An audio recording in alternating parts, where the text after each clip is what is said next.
Welcome to A.J English by Editing, and today we are going to do one of the literature lessons from Beehive class 9. The topic is My Childhood by A.P.J. Abdul Kalam. Well, this is an extract from his autobiographical book called Wings of Fire. Abdul Kalam, the 11th president of our country and the missile man of India, is better known as a positive thinker, a great scientist of all time, and an excellent writer.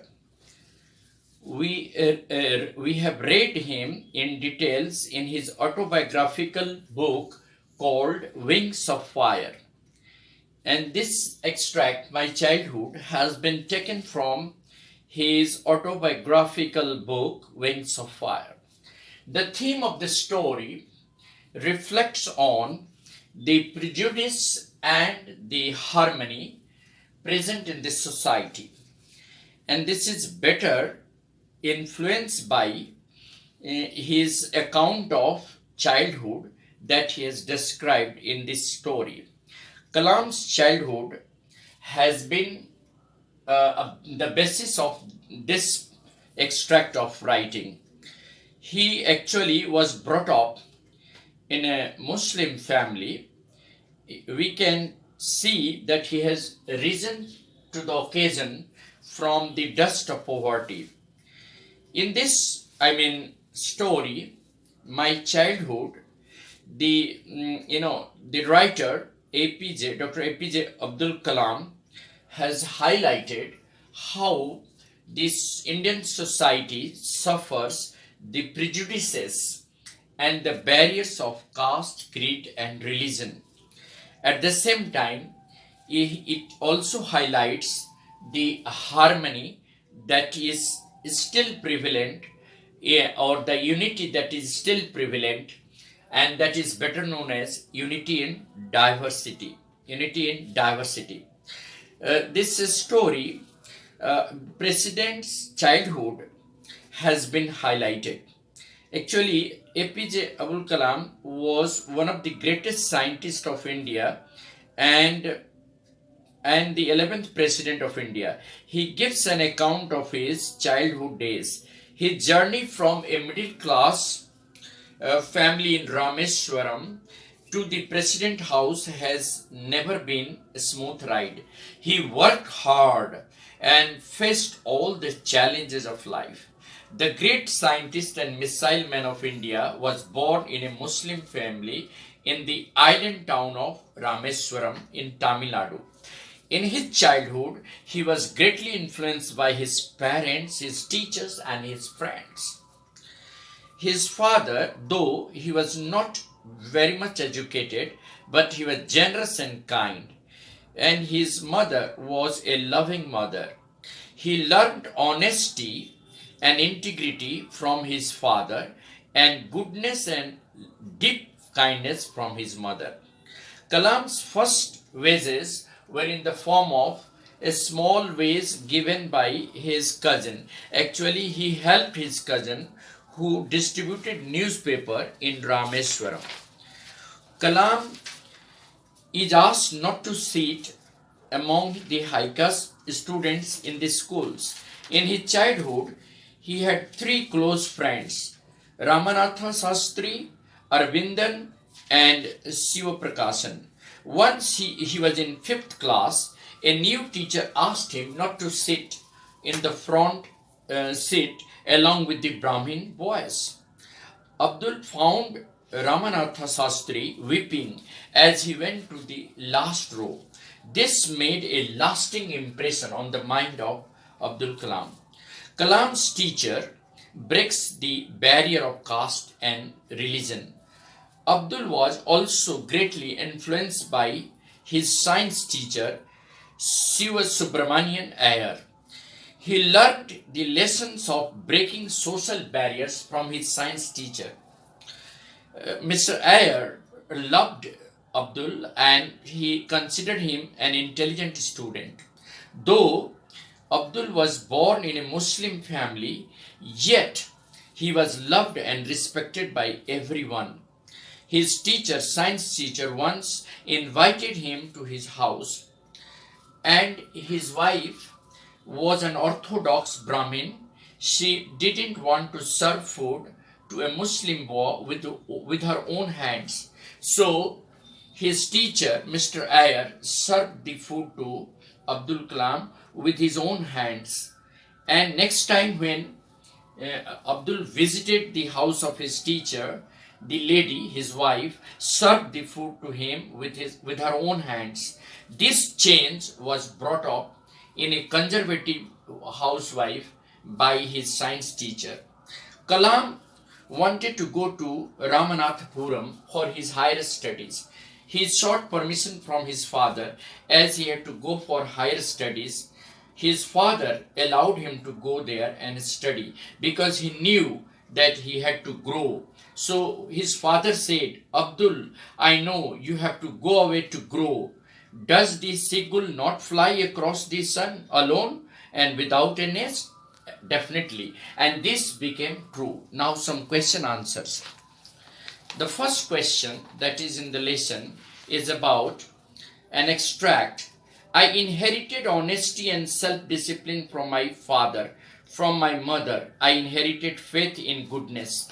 Question number 1. From where did the author inherit honesty and self-discipline? Well, Dhamdal. Yes, sir. From where did the author inherit honesty and self-discipline? Obviously, from his father, he inherited honesty and self-discipline. Question. What did he inherit from his mother?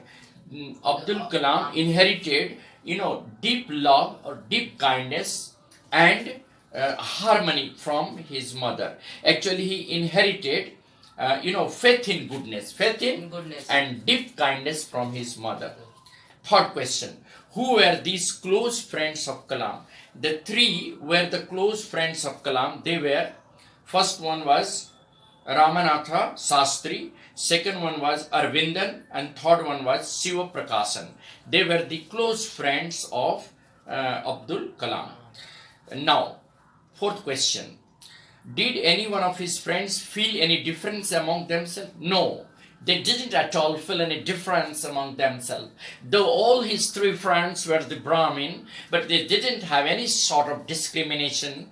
They lived with Abdul Kalam like a fast friend, like a good friend, and didn't have any feeling of caste or religion at all. There was nothing like any difference among themselves. Next question. During the annual Sri Sita Rama Kalyanam ceremony, our family used to arrange boats with the special platform for carrying idols of Lord from the temple to the marriage site. Question A. Who arranged boats for Sri Sita Ram Kalyanam ceremony? Kalam's family. Who arranged this? Kalam's family. Being a Muslim, the family didn't bother. They were so, they were so patriotic that the family members used to arrange boats for Sri Sita Ram Kalyanam ceremony. Who took over the priesthood of the Rameswaram temple? Ramanatha Sastri took over the priesthood of the Rameswaram temple. Question 3. Where was the marriage site situated? The marriage site was situated in the middle of the pond called Ramatirtha. What was it called? Ramatirtha. And some direct questions, two direct questions will be there, textual questions. Yeah. First question.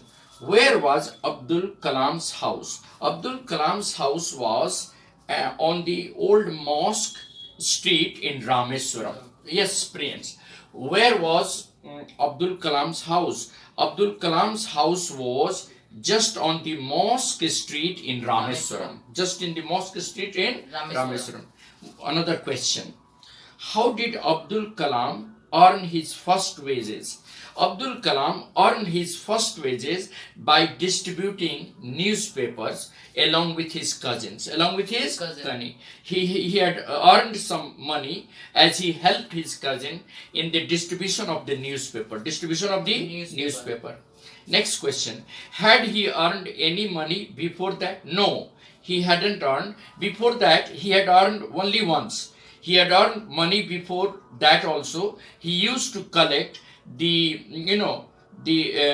tamarind seeds and sell them to a provision shop on the mosque street. A day's collection was near about 1 anna. Near about 1 anna. And the last question of the day. Yes. How does the author describe Kalam's faith and Kalam's father's faith in himself and his mother's faith? The question is like that. How does the author describe his father, his mother, and himself? The author describes his father as a wise and generous person. How was his father? His father was a wise and generous person. And so far as he felt happy when he helped others. He did not have much formal education and riches. He was a man of confidence and great wisdom. He avoided, increased, comforts and luxuries. He lived a very simple life. And his mother was a noble and kind-hearted woman. How was Abdul Kalam's mother? She was a noble and kind-hearted mother. Say like that. She was a noble and kind-hearted mother. She used to feed a large number of people in his family, and she had all the attributes of a typical Indian mother. And the last, about himself, Kalam was born in a middle class Tamil family. He was a short boy with his father, undistinguished looks, born to a tall and handsome parents. He studied physics and aerospace engineering and became a scientist. Kalam also worked at ISRO. And for so many years, before being called a missile man of India. And this is the last question. What characteristics does he say he inherited from his parents? The author inherited humanity. Say like that. The author inherited humanity and loveliness, benevolence. He inherited humanity and goodness from his parents. He learned lessons of honesty and integrity from his parents. He was self-disciplined because of his parents. They were the examples. So from his father he learned honesty and integrity, and from his mother he learned goodness and deep kindness. That is how we come to conclude this lesson. Thank you.